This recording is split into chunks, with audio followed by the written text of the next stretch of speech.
Welcome to Kavi Chemtech YouTube channel.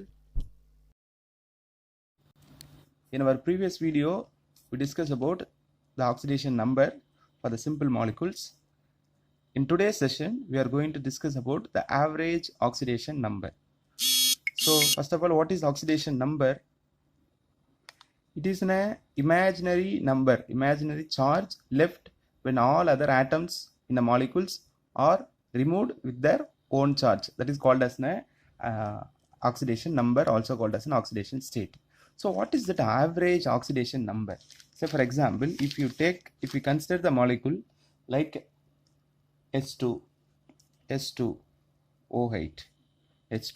H2O8. Okay, name of the molecule, compound is Marshall's acid.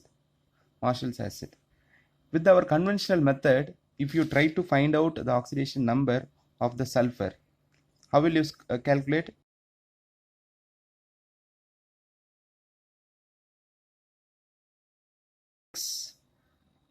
Minus 14 is equal to 0, 2x is equal to plus 7. But it is not a correct oxidation number of sulfur in that Marshall acid. In the similar case, if we consider the Caros acid, the formula of Caros acid is H2SO5. If you find the oxidation number of sulfur using our conventional method, 2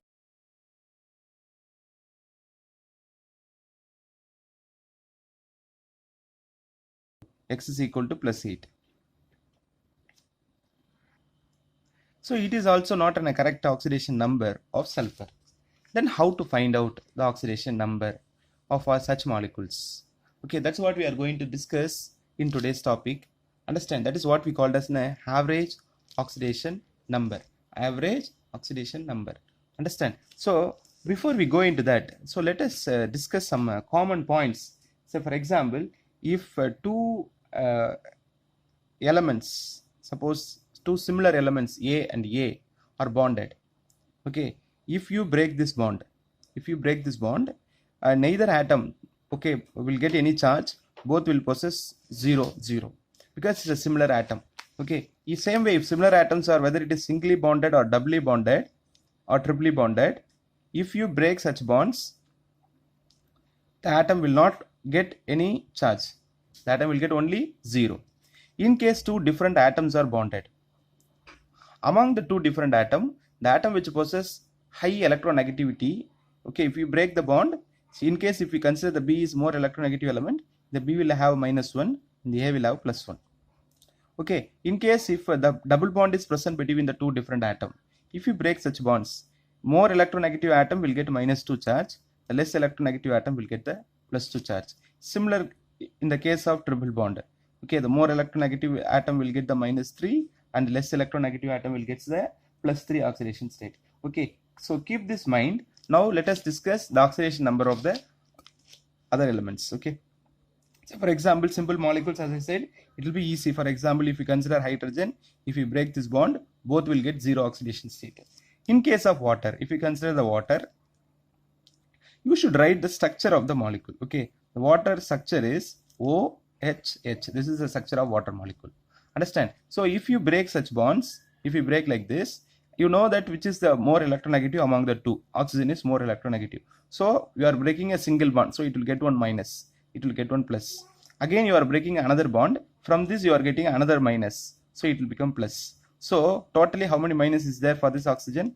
2 minus. So 2 minus is the charge of this oxygen molecule. Okay, in case if we consider hydrogen cyanide, HCN, okay, so structure of the HCN is HC triple bond N. As I said already, the single bond, if you break, among the carbon and hydrogen, which is a more electronegative, carbon. So carbon will possess -1 and hydrogen will possess +1. Now you are going to break this bond. Among this carbon nitrogen, which is a more electronegative, as you know, nitrogen is more electronegative, so nitrogen will get the -3 and the carbon will get the +3.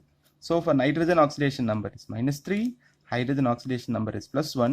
For this carbon, you need to find add both. So plus 3 minus 1. So that is nothing but plus 2. So plus 2 is the oxidation number of this carbon in HCN. In case if we consider the molecule like a C3O2, say for example C3O2, you must know the structure, children.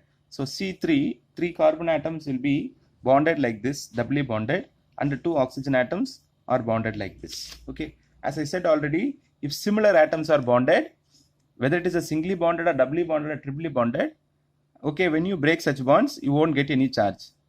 Okay, in such cases. Now, here between this carbon and oxygen, oxygen is more electronegative than carbon. So this oxygen will get -2, this carbon get the +2. Same way this one, oxygen will get the -2, carbon will get the +2. Okay, so now among the 3 carbon atom, you look at that, one carbon gets the +2 charge, another carbon gets the 0, and another carbon gets the +2 charge. So we if you using conventional method, if you try to find out the oxidation number of this carbon, okay, how sir this atom will get the +4/3? The plus or minus, which is nothing but, say for example, if A and B is there, if the electrons are shifted to the B side, the B will get -1, A will get the +1. Okay, or -2, +2, whatever it is. If it is getting the whole number, it will be okay. But how we will get the fractional number? So this fractional number, whenever you get the fractional number, remember that is not a oxidation state of that particular element, it is an average oxidation state. Same in the case of C3O2 also. So here 3 carbon is there. So if you add all the 3 oxidation number, so +2, +2, +4, so total number of carbon is 3. So +4/3. That's what you got it here. So in the conventional method, you are getting the number. No, it is not a original oxidation state. It is a average oxidation state. Understand? So same in the case Br3O8. Using conventional method, if we try to find out the oxidation number of Br3,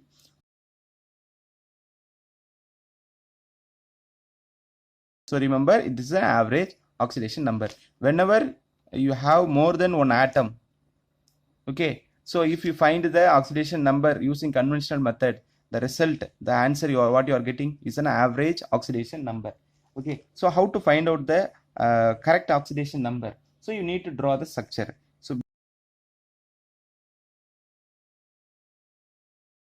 So remember children, as I said already, if the same atoms are bonded, now listen to me, the same atoms are bonded. If you similar atoms are there, if you break such bonds, the atoms will possess 0 oxidation state. So 0, 0. But among that Br and oxygen is more electronegative. So oxygen will get -2. Each oxygen will get the -2. So totally 3 -2 is there. So -6. So this bromine will get the +6. Add both 0 and +6. You will get 1 + 6. Same way for this bromine, here -2, here -2. So bromine will get the +4. So add, you will get +4. Here -2, -2, -2. Totally here +6. Both these bromine atoms are similar. Okay, so you will get total +6. So add the oxidation number of all the 3 bromine atom. +6, +4, +6. Totally you will get +16. So 16/3. This is the average oxidation number. So you must know the oxidation number of the each bromine atom. There are 3 bromine atom in that Br3O8. 2 bromine possess +6 oxidation state and 1 bromine possess +4 oxidation state. And the next compound is CaOCl2. This is a bleaching powder, calcium oxychloride. Actual structure of that bleaching powder is Ca2 plus Cl minus OCl minus. This is the ionic method. Okay, so if we consider this, Ca will have a +2 oxidation state. Cl, for one chlorine atom it is a -1 oxidation state. For another chlorine, how to find out the oxidation state? You see, let it be oxygen oxidation state is -2, plus for this chlorine X, which is equal to -1. Okay, so X is equal to -2. When you go that side, +2. So 2 - 1 + 1. So in this calcium oxychloride, there are 2 chlorine atom. For one chlorine atom, it is the oxidation number is -1. For another chlorine atom, oxidation number is +1. Okay, so now listen children, you using the same method, you try to find the oxidation number of chromium in that CrO5 and sulfur in Na2SO6. You just pause your video, you find out the answer and then check your answer once again. I hope you would have tried this. So let me explain the answer. So for the CrO5, if conventional method, if you calculate, you will get the oxidation number of chromium is plus 10. It is wrong. It is not a correct oxidation number of chromium in CrO5. Okay, this is the actual structure of CrO5. CrO and double bond O. As you know, this is a single bond. If you break this bond, the more oxidation state element will get -1. This will get 1 plus 1. Same way here also, if you break this bond, you will get -1, 1 plus 1. So -1, -1. So for each case, totally 4 minus 1 is there. So you will get total plus 4.